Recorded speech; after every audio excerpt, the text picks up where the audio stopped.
લક્ષ્ય ન્યૂઝ, એક નજર, એક લક્ષ્ય. ભાભર માર્કેટયાર્ડ ખાતે આત્મનિર્ભર ભારત સંકલ્પ અભિયાન સ્નેહ મિલન કાર્યક્રમ યોજાયો. આજરોજ ભાભર મુકામે ભાભર માર્કેટયાર્ડ ખાતે આત્મનિર્ભર ભારત સંકલ્પ અભિયાન કાર્યક્રમ અને સ્નેહ મિલન કાર્યક્રમ સમારોહ યોજવામાં આવ્યો હતો. કાર્યક્રમની શરૂઆત દીપ પ્રાગટ્ય પ્રગટાવીને કરવામાં આવી હતી. આ કાર્યક્રમમાં ભારતીય જનતા પાર્ટીના આગેવાનો, કાર્યકરો સહિત ખેડૂતો, સરપંચો મોટી સંખ્યામાં ઉપસ્થિત રહ્યા હતા. તે દરમિયાન જિલ્લા ભાજપ મંત્રી ખેમજીભાઈ વાઘેલા, એપીએમસી ચેરમેન ગગાજી ઠાકોર, પૂર્વ એપીએમસી ચેરમેન લાલજીભાઈ પટેલ, ભાભર તાલુકા પ્રમુખ ભરતભાઈ કાપડી, મહામંત્રી મફાજી ઠાકોર, મહેશભાઈ ચૌધરી, જિલ્લા બક્ષીપંચ મોરચાના પ્રમુખ અમૃતભાઈ પંચાલ સહિતના લોકો મોટી સંખ્યામાં ઉપસ્થિત રહ્યા હતા અને નવા વર્ષની સૌ કોઈ લોકોએ શુભેચ્છાઓ પાઠવી હતી. અને ભાભર એપીએમસીના સેક્રેટરી સંજયભાઈ ચૌધરી તેમજ ભાભર માર્કેટયાર્ડ તમામ સભ્યો દ્વારા સરસ મજાનું આયોજન કરવામાં આવ્યું હતું અને આવનાર તમામ મહેમાનોનું ફૂલહાર પહેરાવી ચોપડાઓ આપી અને સન્માન કરવામાં આવ્યું હતું. અહેવાલ ગોપાલ કે પૂજારા, ભાભર, બનાસકાંઠા. માર્કેટયાર્ડ દ્વારા એક સ્નેહ મિલન કાર્યક્રમમાં તમામ આગેવાનો અને ખેડૂતો ઉપસ્થિત રહ્યા હતા. તેમાં જે તે ભારતની જે તે લાભો મળતા હતા એના વિશે ચર્ચા થઈ છે અને જુદી જુદી યોજનાઓ અને ખેડૂતોલક્ષી શું લાભ છે એના માટેની યોજનાની આજે વિગતવાર સૌ નેતાઓએ વાત કરી છે.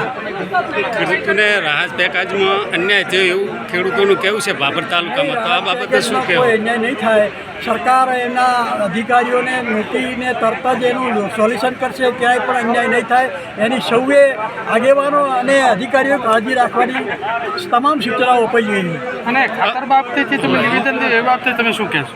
આ ખાતર બાબતે ખેડૂતોની મને રજૂઆત મળી હતી એટલે મેં એલાઉન્સ કર્યું હતું. ખરેખર જરૂર તો છે જ અને એનું ઘટતું કરવા આ લોકો આગેવાનો બંધાયા છે આજે અને ટૂંક સમયમાં એનું ખાતરનું નિરાકરણ થઈ જશે એવી સૂચના આપી છે. આજે મંત્રીના અધ્યક્ષસ્થાને કાર્યક્રમ હતો, મંત્રી હાજર નહીં, સંખ્યા પણ ઓછી છે, તો આ બાબતે શું કહેશો? મંત્રીશ્રીને બીજા પ્રોગ્રામ ઘણા હોવાથી એ હાજર રહી શકેલ નથી. આજે એમને સુરત તેમજ આજુબાજુ ઘણા પ્રોગ્રામો હતા એટલે પોતે હાજર રહી શકેલ નથી. હાજરી પાકી જોવા મળી કાર્યક્રમમાં, આ વિશે શું કહેશો? અહીંયા સભા મંડપમાં હાજરી પાકી છે. એ શું છે, અત્યારે બે પ્રોગ્રામ હતા. એક ગાંધીનગર પ્રોગ્રામ હતો અમારે, એ ખેડૂતોનો શંકરભાઈના પ્રોગ્રામમાં જતા રહ્યા છે અને બીજા નંબરમાં અત્યારે ખેડૂતની સિઝન હોવાથી આ પ્રોગ્રામમાં પાછી હાજરી એનું કારણ એ છે, બીજું કોઈ કારણ નથી. ખેડૂતોમાં નારાજગી જોવા મળે છે એવું સાંભળવા મળે, હકીકત શું છે?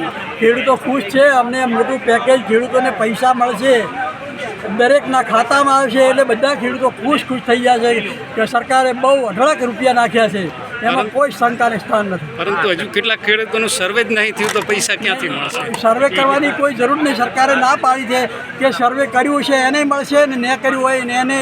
આ વિસ્તારમાં તમામ ખેડૂતો જે નુકસાન થયેલા છે એને કોઈ બાકી નહીં રહે. અને આ ટેકાની બાબતની વાત છે, એવો શું કહેશો? ટેકાના બાબતમાં તો હવે એટલો બધો મને અનુભવ નથી, પણ એમાં પણ ક્યાંય અન્યાય નહીં થાય એની બધા આગેવાનોએ રજૂઆત કરી છે અને રજૂઆત મળી છે.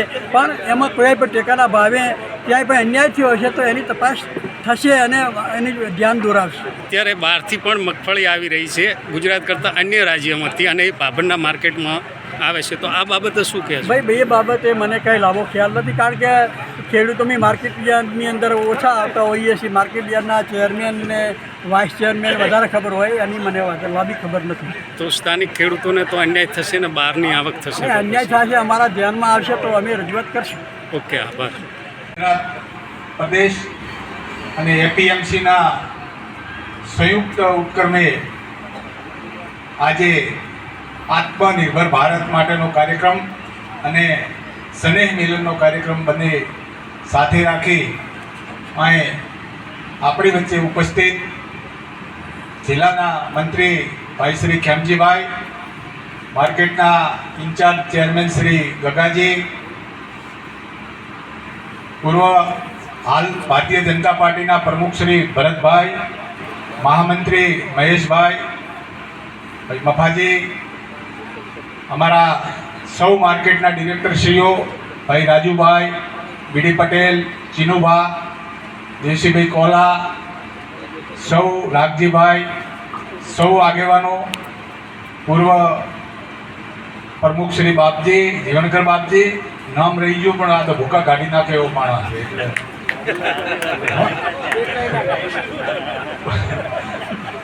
સહકારી આગેવાન ઠાકોર સમાજના આગેવાન ભાઈ શ્રી પોપટજી લેબાભાઈ સાહેબ વિભાણભાઈ વાદેવભાઈ કરશનજી તંત્રી સૌ સ્ટેજના આગેવાનો સામે બેઠેલા સૌ આગેવાનો સરપંચશ્રીઓ ડેલિગેટશ્રીઓ વેપારી મિત્રો અને ભારતીય જનતા પાર્ટીના સૌ કાર્યકર્તાઓ અને પત્રકાર મિત્રો નવા વર્ષની આપ સૌને ખૂબ ખૂબ શુભકામનાઓ પાઠવું છું. આપ સૌ આ કાર્યક્રમમાં એપીએમસી અને સહકારિતા સેલના કાર્યક્રમમાં ઉપસ્થિત રહ્યા એ બદલ તમને આવકારું પણ છું. આ કાર્યક્રમનો હેતુ મિત્રો આપણે સરકાર પાસે કંઈ લેવાનું હોય ને ત્યારે આપણે બૂમરાળ પાડતા હોઈએ, પણ સરકારશ્રી જે કંઈ કાર્યક્રમો કરે એમાં આપણે ઉપસ્થિત રહેવાની ફરજ પણ આપણી હોય છે. એ કાર્યક્રમને સારો સુંદર બનાવવો હોય તો તમે બનાવી શકો. એટલે આ કાર્યક્રમમાં અમારું જે આયોજન હતું એનાથી થોડા માપના મર્યાદિત માણસો આવ્યા એટલે આપ સૌને આવકારીએ છીએ. મિત્રો, આત્મનિર્ભર એનો અર્થ શું થાય કે માણસ પોતે પગભર ઊભો રહે. આપણો દેશ પગ ઉપર તૈયાર થાય. એનો આપણા દેશની અંદર જે કાંઈ વસ્તુ બનતી હોય, મોદી સાહેબે આ વિચાર કરીને નામ આપ્યું છે કે આત્મનિર્ભર. એટલે જે નાની નાની વસ્તુઓ પણ આપણા દેશમાં બનતી હોય ને એનો આપણે ઉપયોગ કરવો પડે તો જ આત્મનિર્ભર ભારત બની શકે. એટલે એમાં બધી વસ્તુ આવી જાય. પછી આપણે બધા ફોરેનની વસ્તુના આગ્રહી હોઈએ છીએ કે ભાઈ આ તો China, made in China, made in Japan, made in બીજો દેશ ને આ બધી માથે વાંચી લેતા હોઈએ, પણ મિત્રો એવું નથી હોતું. આપણા દેશમાં બનતી વસ્તુઓ આપણે વાપરવાનો આગ્રહ હંમેશા રાખવો જોઈએ. એના થકી આપણો દેશ આત્મનિર્ભર બને, એમાંથી લોકોને રોજગારી પણ મળી શકે અને એનાથી પગભર થઈ શકાય. એટલે આપ સૌને મારી આજના તબક્કે વિનંતી છે કે આપ સૌ સ્વદેશી વસ્તુ વાપરવાનો આગ્રહ રાખો. મોદી સાહેબનું જે સપનું છે ભારત દેશને આગળ લઈ જવા માટેનું, એ એમને આપણે સહકાર આપીએ. અને મતદાર યાદીની ખૂબ બધી વાતો રાજુભાઈએ કરી, બીજાએ કરી, પણ જેને કોઈને સરપંચ થવું હોય, ડેલિગેટ થવું હોય, જિલ્લા ડેલિગેટ થવું હોય, ધારાસભ્ય થવું હોય તો અત્યારે પાયામાં કહેવાય ને મતદાર તમે તૈયાર કરશો તો જ તમે આગળ વધી શકશો. એટલે કોઈ પણ આપણો મતદાર રહી ન જવો જોઈએ, એ આપણે ખાસ કાળજી રાખવાની કે ભાઈ આમાં ઘણા લોકો એવા છે કે કરીશું, થાય છે, આળસમાં કાઢે, હવે અહીંયા શું નામ લખાવું હતું. પણ મિત્રો, ભારતના નાગરિકમાંથી મટી જશો. મતદાર યાદીમાં તમે નામ નહીં લખાવો તો ભારતના નાગરિક છો એ તમે એમાંથી કેન્સલ થઈ જશે. એટલે સૌ કોઈ કાર્યકર્તા હોય એ પહેલો તો પોતાનું ધ્યાન કેન્દ્રિત કરે કે ભાઈ મારા ગામમાં કોઈ રહી નથી ગયું ને, તો એ વિશેષ કાળજી રાખે. એટલે એ પણ તમે થોડી કાળજી લેજો. અને આપ સૌ ખૂબ આગળ વધો, ખૂબ પ્રગતિ કરો. આપણાને હમણાં સરકારે ખૂબ સારું એવું કૃષિ પેકેજ આપ્યું છે, એના ફોર્મ પણ ભરાવાની પ્રક્રિયા શરૂ થઈ ગઈ છે.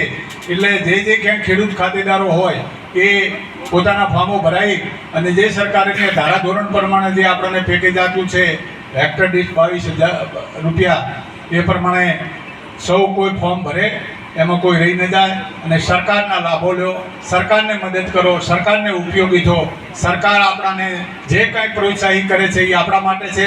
એટલે આપ સૌ આજના તબક્કે ઉપસ્થિત રહ્યા, અમને 2 શબ્દ કહેવાનો માન સન્માન કર્યું એ બદલ આયોજકોનો આભાર. અસ્તુ. ભારત માતા કી જય. જય જય ગરવી ગુજરાત.